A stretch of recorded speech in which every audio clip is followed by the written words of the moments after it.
बंगाल की राजनीति इन दिनों सत्ता परिवर्तन के चलते सुर्खियां बटोर रही है। जिस तरह से पिछले 15 सालों तक वहां पर ममता बनर्जी का राज रहा है, ऐसे में सत्ता परिवर्तन के बाद राजनीतिक गलियारों में चर्चाएं बहुत ज्यादा तेज हैं।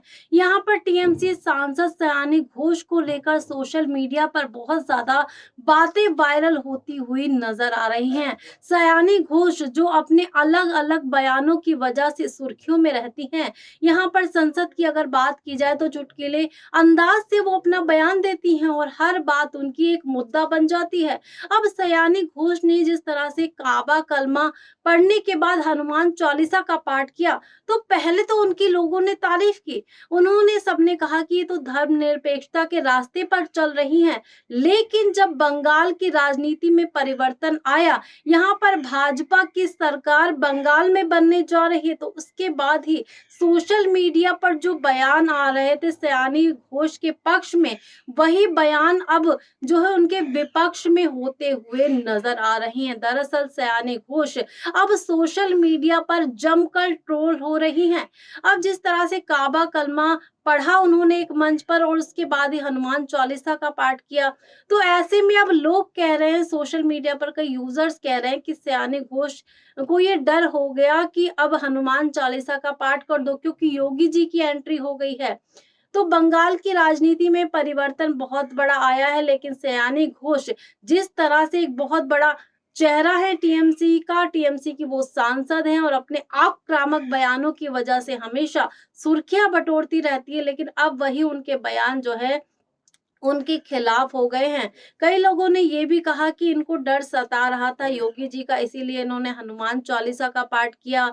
अब यहाँ पर धर्मनिरपेक्षता की अगर बात की जाए तो काबा कलमा अपने आप में एक अलग धर्म का प्रतीक है, लेकिन हनुमान चालीसा का पाठ करना उसके बाद वो एक अलग एंगल से बात को दर्शाता है। यहाँ पर सयानी घोष का ये कहना था कि वो सभी धर्मों को बराबर मानती हैं।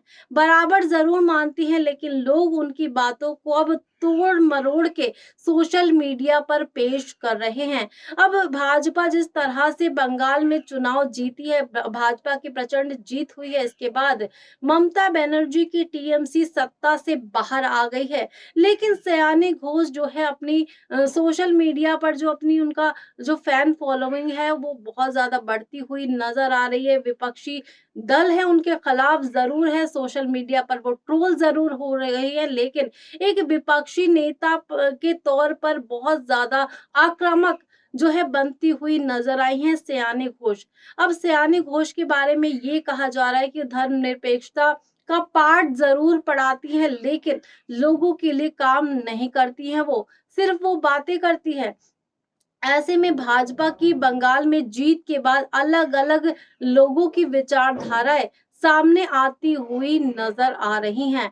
जिस तरह से यहाँ पर जय श्री राम के नारे लग रहे हैं बंगाल में, तो कई लोगों का ये कहना है कि यहाँ पर उनका काबा कलमा पढ़ना जो है बेकार हो गया। इसीलिए जय श्री राम जी आ गए और उनके नारे लग रहे हैं। यानी कि बहुत सारी बातें सोशल मीडिया के ज़रिए हमारे सामने आ रही है, तो सयानी घोष के इन बयानों को लेकर, इन बातों को लेकर आपका क्या कहना है? आपके मन में क्या बड़े सवालात हैं सयानी घोष के बारे में? अपनी राय ज़रूर कमेंट सेक्शन में दे दीजिएगा और हमारी ऐसी ही लेटेस्ट अपडेट्स को जानने के लिए हमारे चैनल को भी ज़रूर सब्सक्राइब कर दीजिएगा।